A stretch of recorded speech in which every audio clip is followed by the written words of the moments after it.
Warning, there will be spoilers for The Bad Batch Season 2 in this video. If you haven't seen it yet, proceed at your own risk. You have been warned. In The Bad Batch Season 2, we meet Captain Wilco, a clone serving under the Empire during the transition between conscripted stormtroopers of New and the clones of the Grand Army of the Republic. Captain Wilco was ordered by Vice Admiral Rampart to lie on an official Imperial report. The confirmation that the experimental Clone Force 99 had any involvement was to be omitted in the rewritten report. In my last video, I talked about how Captain Wilco stopped living up to his name, Wilco meaning will comply. Didn't comply with his last order, and it got him killed. I also said whether Captain Wilco's decision to refuse the order was right or wrong would have to wait for another video. Well, today we're going to talk about whether Captain Wilco's decision not to lie on an official Imperial document was morally right, or if it was a protocol decision, and what this may mean for the rest of the clones still serving under the Empire.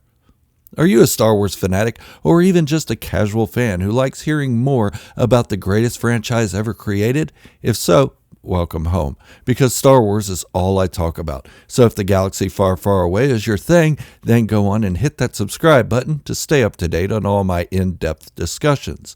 You are all appreciated so much more than I can say. And stick around to the end of the video to see who got the top comment from the last video.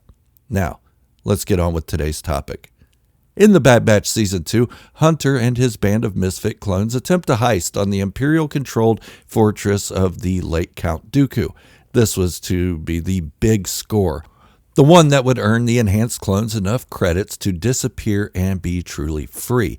But the heist ended in failure. Their biggest adversary was a clone captain named Wilco, a clone of the Republic now serving under the Empire. From what we understand about clones post-Order 66, and really even before, is that good soldiers follow orders, and this military was created to follow every order given. Now, we have seen instances of clones rebelling against their superiors for being given orders that contradict their own moral standings in the past. For instance, the Battle of Umbara, where Fives helped bring down Jedi General Pong Krell for his orders that led to the deaths of many clones. But the orders given to Wilco weren't as extreme as the ones given to Rex and the 501st Legion by Master Krell. We also need to consider that the Battle of Umbara was prior to Order 66 being issued. However, there were still bad orders and went against official Imperial protocol, all to save face for a superior officer only looking to advance his career, or in this case, not have it cut short. In our own military, sailors and soldiers are to comply with the last order given to them. I've talked about this in my last video. And not following those orders, no matter how bizarre the soldier or sailor may see them, could lead to trouble. For example, let's look at the HBO miniseries Band of Brothers. This true story of the 101st Airborne's Easy Company tells the tale of the paratroopers in World War II. In one of the episodes, it shows that the ranking officer of Easy Company has no idea what he's doing, and his poor decision-making skills in mock combat situations is going to end up getting his men killed when the real battle begins. However, when he gives orders, no matter how absurd they may seem to be, the soldiers follow them. Then later, the NCOs sign letters stating they will not fight under this man. When the commanding officer sees these letters, the men are reprimanded and even threatened to be executed for treason. In private, the hapless officer being complained about gets reassigned. Good soldiers following orders in real life, yet finding a way to protest the one giving the orders when the time is right. So let's go back to the Bad Batch. While we as viewers may see Captain Wilco as making the right decision to fit his moral code, it was the wrong decision at that moment. Yes, it was an illegal order, and Vice Admiral Rampart will likely be dealt with when his changed report is contradicted later. Then there is the question of what would happen if Captain Wilco did as he was told, then later complained about it to Rampart's superiors. Well, let's simplify it. Who will Governor Tarkin or Emperor Palpatine believe?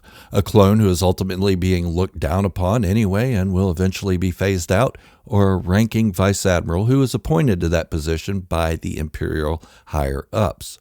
If Wilco would have rewritten the report excluding the confirmation of Clone Force 99's survival, first, it's signed by Captain Wilco. It's a legal document, as legal as a signed confession in court. It's very difficult to retract a signed report, if not impossible, and there were no witnesses to Admiral Rampart's treachery. But what would have happened if Wilco just followed the order without complaining? Not much. Wait, here's why. Sure, his moral code would have been broken, but there is no reason to believe that it was Clone Force 99 responsible for the heist if they're omitted in the report.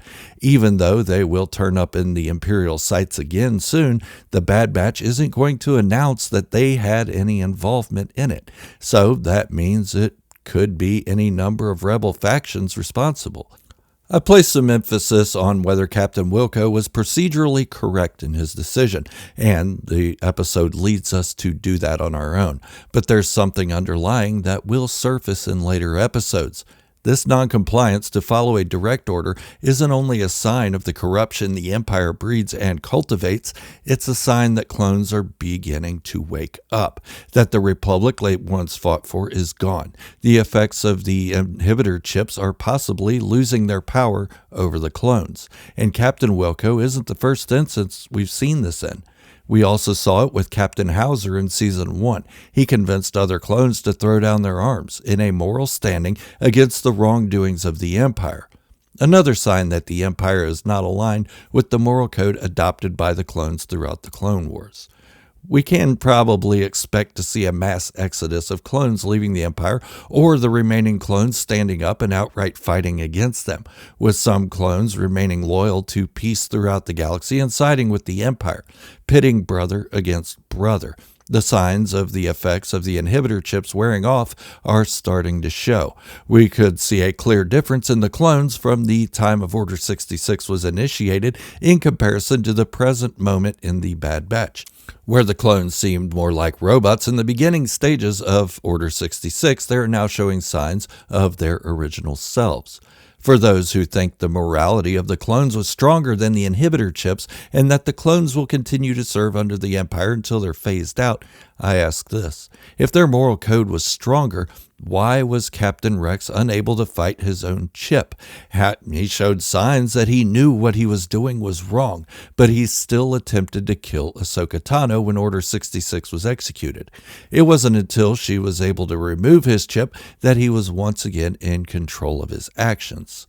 So now we see Howzer and Captain Wilco in control of some of their morality, something they would have no control over when the Jedi were being eliminated. Let's also consider all the other clones who did exterminate their Jedi generals. They would have known these Jedi. The Jedi fought alongside their clone subordinates, taking the same risks that they expected of their soldiers, rushing head-on into battle. And the clones watched as some of those Jedi died in battle to save them. I can go on and on about how the clones and their Jedi generals were close as anyone would become in combat. But I will ask this again. Why weren't the clones able to fight the inhibitor chip and their morals were stronger? Because the chips were actually stronger. And now the chips are beginning to degrade, as I said before. This is why Captains Howzer and Wilco were able to distinguish a soldier's duty from corruption, morality versus duty. It's going to be interesting to see how this all plays out. In the original Battlefront 2 game, there was an uprising of clones on Kamino that is still seen as a great story to those who want to see the clones redeemed. But I think doing it on a much grander scale will be far more interesting. But I don't think it will be all clones who rise up. There are still those like Crosshair who don't have chips yet. They follow anyway. Then there's the fact that an Imperial officer thanked Rex, Wolf, and Gregor for their service in Star Wars Rebels. And in the same time period, we see a clone in the 501st Armor begging for change in the Obi-Wan Kenobi series. If all clones rose up, all clones would be targets by the Empire. But let's wait and see what happens. The Bad Batch Season 2 and beyond has the potential for some really great storytelling from this subject that only exists in expanded universe novels, old games, and comic books. I can't wait to see more of it, and how Commander Cody fits into all of this. At this time, I would like to announce the top comment from the last video. If you haven't seen it yet, I'll link it in the description below. But the comment comes from Cheesehead Flipper, and they had this to say. He makes me wonder if the mind control aspects of Order 66 have worn off. At the start of it, most clones acted like they were in a trance, but as the series goes on, more and more are acting normal. Well, thank you, Cheesehead Flipper. This comment was the actual catalyst for making this video. And to everyone else, keep those comments coming. I do read them all and try to respond to as many as I can. If you haven't done so yet, leave a big stupid thumbs up if you enjoyed the video. And don't forget to subscribe to the channel to see more great Star Wars content. I will be revisiting other series and films until the next episode of The Bad Batch releases. You won't want to miss it.